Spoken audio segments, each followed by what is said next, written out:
তো কি অবস্থা, কেমন চলছে সব কিছু? ইয়েছে আলহামদুলিল্লাহ ঠিকঠাক সব কিছু ভালো চলছে। সব কিছু ভালো? এত ভালো থাকা লোক আসলে তো খুঁজে পাওয়া মুশকিল। ব্যাপারটা হচ্ছে প্রত্যেকের নিজের উপরে সব কিছু মানিয়ে নিয়ে যে চলতে পারে সেই আসলে ভালো থাকে। সব কিছু আসলে মানিয়ে চলছে, এটা কি সত্য না মিথ্যা? মেনে নিতে পারলেই মানিয়ে চলে। মেনে নিতে পারা, মন খারাপ হয় না কখনো? সেটা তো হয়।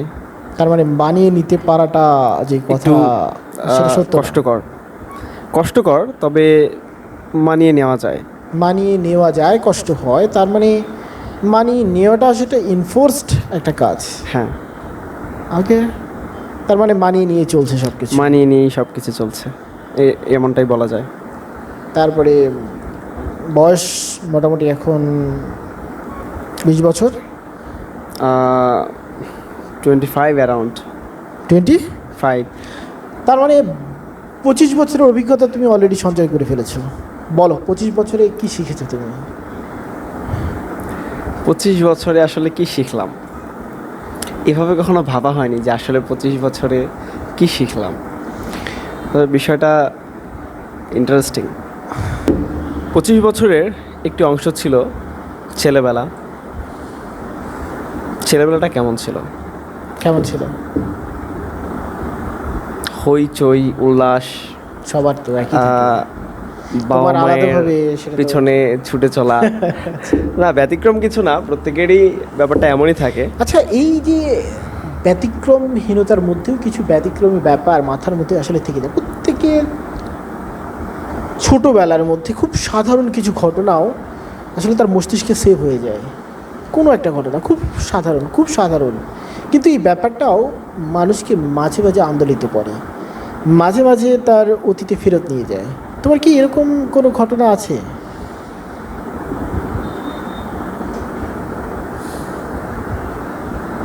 স্মৃতিবিজড়িত ঘটনা, হ্যাঁ, এমন কোনো কাঙ্ক্ষিত ঘটনা আছে কি আমার মনে পড়ছে না আমার জীবনে। বর্তমানে কি এমন কিছু আছে? তবে বর্তমানে এমন একটি ঘটনা আছে যে ব্যাপারটা আমার হার্টকে টাচ করে। আচ্ছা, বেশ 1 বছর আগের কথা।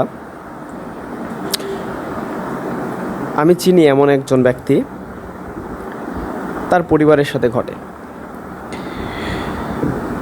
তার বড় ভাই, তিনি গভীর রাত, হয়তো বা 1টা বা এর আশেপাশে কিছু সময় হবে,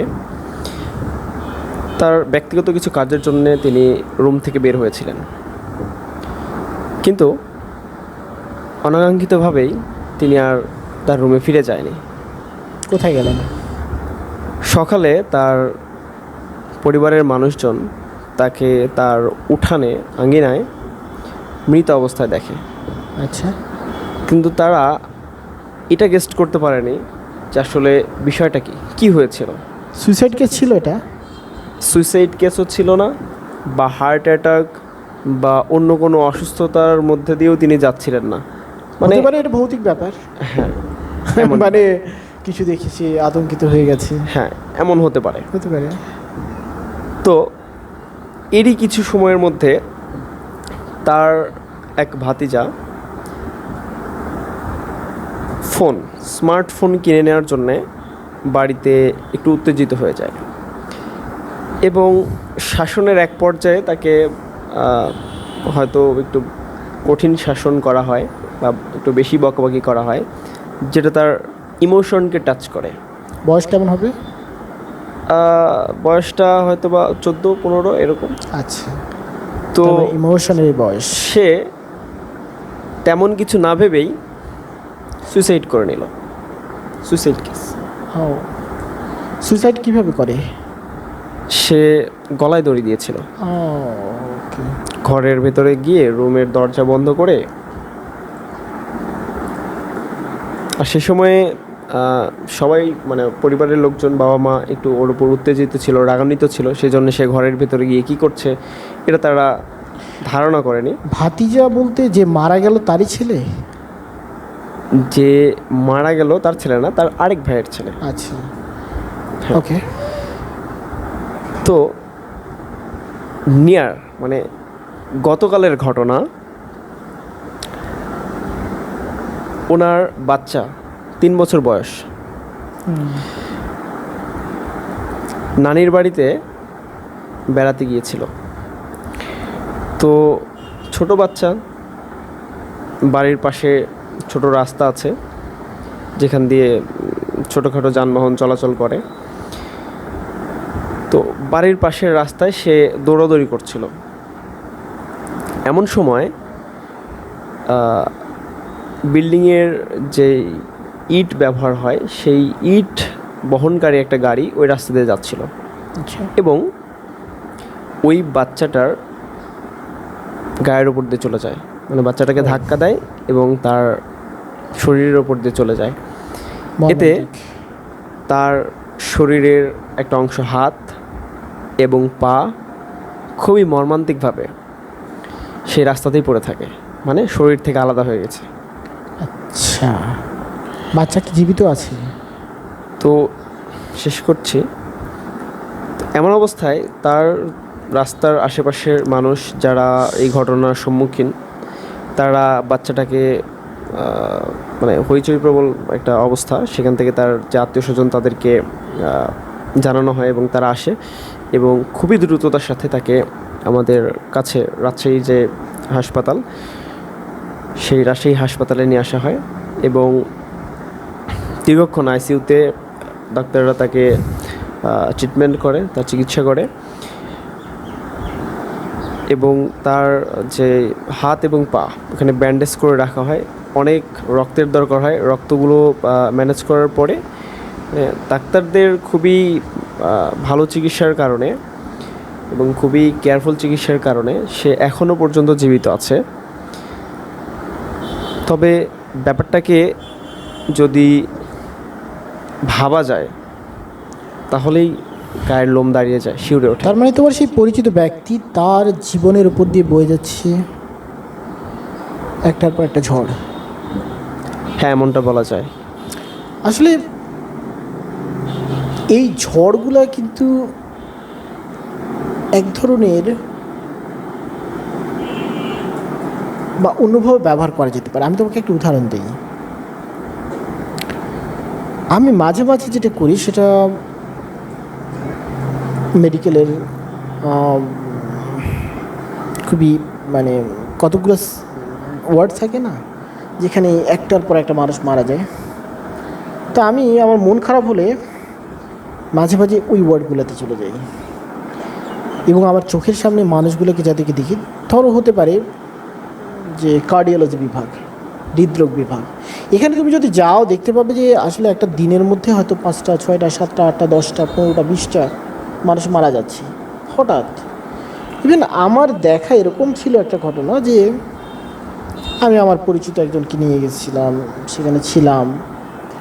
তো পরিচিত জনকে ওখানে প্লেস করার পরে যাই হোক আমি বের হয়ে আসছিলাম। তো এই সময় দেখলাম একটা মধ্যবয়স্ক ব্যক্তি, তার আমি জানি না হয়তো ওয়াইফ বা অন্য কেউ, এক মহিলার কাঁধে ভর দিয়ে বাইরে থেকে আসছেন। বেডেই ছিলেন, হয়তো প্রকৃতির কোনো ব্যাপার আছে, প্রকৃতির টানে বাইরে গিয়েছিলেন, যাই হোক তিনি ফেরত আসলেন। আমার পুরো ওই যে ভেতরে ঢোকা, দরজা দিয়ে ভেতরে ঢোকার ব্যাপারটা আমার চোখে কেন জানি আটকে ছিল আর কি। তো আমি বের হয়ে চলে আসলাম, বাইরে ঘুরছিলাম। এর মধ্যেই যেটা হলো, আমার কাছে ফোন আসলো। সে কার্ডিওলজি বিভাগে ভর্তি এবং সে আমাকে ফোন করে জানাচ্ছে আমি থাকবো না এখানে, আমি ভয় করছি। কেন? আমার বেডের সাথে যে ছিল সে কি এই মারা গেল মাত্রই, মানে মৃত্যু প্রচণ্ডভাবে কাছাকাছি যেখানে থাকে সেটা হচ্ছে কার্ডিওলজি বিভাগ। তো এইটা একটা। আরেকটা জায়গা হচ্ছে ক্যান্সার পেশেন্ট যেখানে থাকে, তুমি সেখানে যাওয়ার পরে দেখবে যে একটার পর একটা মানুষ বেডে শুয়ে আছে এবং ব্যাপারটা এরকম যে তারা জানে যে এখানে কোনো কিওর নাই।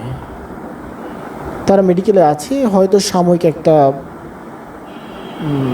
স্ট্যাবিলিটি পাওয়ার জন্য, কিন্তু প্রত্যেকে মারা যাবে। তুমি ওখানে তাদেরকে চেহারা দেখবে, হ্যাঁ আমাদের জানি না আমরা কখন মারা যাব, কিন্তু ব্যাপারটা এরকম যে কিছু মানুষ তারা জেনে গেছে যে তারা মারা যাবে অনেকটাই, 2 দিন আগে পরে ব্যাপারটা এরকম। তো এই মানুষগুলোর মানসিক অবস্থা যদি চিন্তা করো, বুঝতে পারো কতটা মানে মানে সংক্ষুব্ধ, সংক্ষুব্ধ না এটা ঠিক বলা যায়, হতাশাগ্রস্ত, তো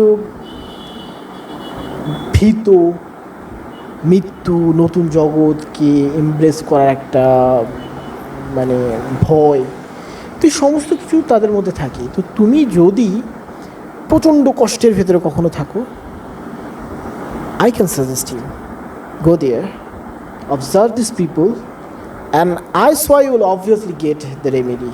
You'll obviously get the peace in your heart. But this peace is coming from the soreness, coming through the fear, doubt, confusion, coming through the death. তো ব্যাপারটা এরকম যে দুঃখ আসলে সবসময় খারাপ, যে দুঃখের ভেতরে আছে, কিন্তু যে অন্যর দুঃখ থেকে শিক্ষা নেয়, শিক্ষা ঠিক না, অন্যর দুঃখকে আসলে অনুভব করতে পারে, যে অন্যর দুঃখকে অনুভব করে, তার আসলে যেটা হয় তার নিজের দুঃখটা, কষ্টটা সেটা সাডেন স্তীমিত হয়ে যায়, হারিয়ে যায়। সুতরাং দুঃখ হারানোর জন্য এটা কিন্তু খুব ভালো একটা পদ্ধতি হতে পারে। আমি জানি না, আমার ক্ষেত্রে খুব ভালো কাজ করে। যখনই আমার মন খারাপ হয়ে যায় আমি তখন এরকম একটা ব্যাপার বের করি। আরও একটা আছে, কবরস্থানে যাওয়া। যখন মন বিক্ষিপ্ত হবে, অশান্ত হয়ে যাবে, তখন কোনো একটা কবরস্থানের মধ্যে ঢুকে পড়ো, দেখতে থাকো যে মানুষগুলো একসময় দুনিয়ার উপরে চলাফেরা করেছি, সেই মানুষগুলো যখন কবরের ভেতরে আছে, এবং তুমিও কোনো একটা সময় সেই কবরে ঢুকে যাবে। যেমন আমরা আসলে কবর দেখে একটা প্রার্থনা করি, দোয়া করি যে আল্লাহ, যেরকম আসসালামু আলাইকুম ইয়া আহলাদ দিয়ার মিনাল মুমিনিনা ওয়াল মুসলিমিনা মিন্না ওয়ারহামুল্লাহু আল মুস্তাকদিমিনা মিনাল মুস্তাগফিরিনা ওয়া ইনশাআল্লাহ বিকুম লালাহিকুন। খবরবাসীরা আমরা অচিরেই তোমাদের সাথে মিলিত হব, লাস্টের লাইন। তার মানে তুমি যখন কবরবাসীদের কাছে যে বলছো অচিরেই আমি তোমাদের সাথে মিলিত হতে আসছি, তার অর্থ ব্যাপারটা হচ্ছে সবচেয়ে বড় বিয়োগান্ত ব্যাপার সেটা ঘটবে, বড় ম্যাসিভ কিছু। তো এই ম্যাসিভ বিয়োগান্ত ব্যাপার, এটার সামনে যখন তোমার এই দুঃখগুলোকে কম্পেয়ার করতে যাবে, তখন দেখবে যে তোমার দুঃখটা আসলে খুবই টাইনি, ওইটার পার্সপেক্টিভে তোমার দুঃখ হঠাৎ হারিয়ে যাবে। আমি জানি না, আমার ক্ষেত্রে এই ব্যাপারগুলো খুব ভালো কাজ করে। আমি মাঝে মাঝেই হয়তো কোনো কবরস্থান ভ্রমণ করি, কবরস্থানে ঘুরে বেড়াই, অথবা হসপিটাল যেখানে মানে মুমূর্ষু রোগীদের অবস্থান থাকে, তুমি যদি তার মধ্যে দিয়ে একটু হেঁটে বেড়াও, ওখানকার দুর্দশাগ্রস্ত মানুষগুলোই তোমার তাদের দুঃখগুলো, তোমার দুঃখগুলোকে একদম মেরে ফেলবে। তুমি দেখবে তোমার দুঃখগুলো হঠাৎ শেষ, আউট। অবশ্য 25 বছরের অভিজ্ঞতা, আমি জানি তুমি আরও অভিজ্ঞতা অর্জন করবো। এখন যেভাবে ভাবছি, যেই গল্পটা সাব্বির আহমেদ আপনি আমার সামনে এক্সপ্রেস করলেন,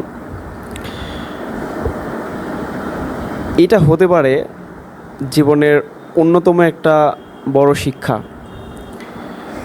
এক একজনের ক্ষেত্রে এক এক রকম, হ্যাঁ, এটা কাজ করে। এটা সত্য কথা যে আমি মারা যাব।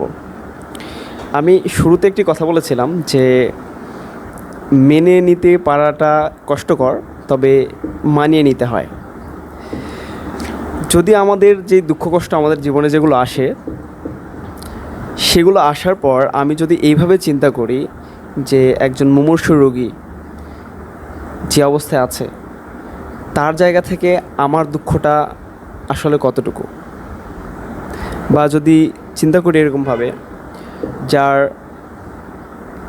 এই পৃথিবীতে থাকার জায়গা নেই, যার মাথার উপরে ছাদ নেই, যে রাস্তায় রাস্তায় ঘুরে বেড়ায়, অথবা কোনো এক রাস্তার মাঝখানে রাত কাটিয়ে দেয়, সেখান থেকে আসলে আমার মেনে নেওয়ার জায়গাটা সুখেরই জায়গা। হ্যাঁ, আসলে এটা হচ্ছে পজিটিভ কম্পেয়ারনেস। আরেকটা ব্যাপার অবশ্য থাকে, সেটা হচ্ছে তুমি যদি তোমার নিজের অবস্থান কোনো একটা খুব ধনীর ব্যক্তির ছেলের সাথে তুলনা করতে যাও, যার জীবনে প্রচণ্ড রকম সফলতা আছে, অ্যাফ্লুয়েন্ট, দে হ্যাভ এভরিথিং, এই যে কম্পেয়ার, অর্থাৎ তুমি নেগেটিভ অবস্থান থেকে পজিটিভ অবস্থানে কারোর সাথে কম্পেয়ার করতে গেলে তোমার অবস্থানটা নেগেটিভে পাবা, কিন্তু তোমার অবস্থান যেখানে আছে সেখান থেকে তারা আরও খারাপ অবস্থায় আছে, এদের সাথে যখন তুলনা করবা তখন তুমি তোমার অবস্থানে পজিটিভে পাবা। এটা কিন্তু খুব ইন্টারেস্টিং একটা ব্যাপার। তো এই ব্যাপারটা আসলে কন্ট্রোল, নিয়ন্ত্রণ, সিলেক্টিভ ক্যালকুলেশন টাইপ ব্যাপার, সিলেক্টিভ সিচুয়েশন কন্ট্রোল টাইপ। তো এইটা করতে পারলে আসলে দুঃখ, কষ্ট, এই ব্যাপারগুলো অনেকটা স্তীমিত হয়।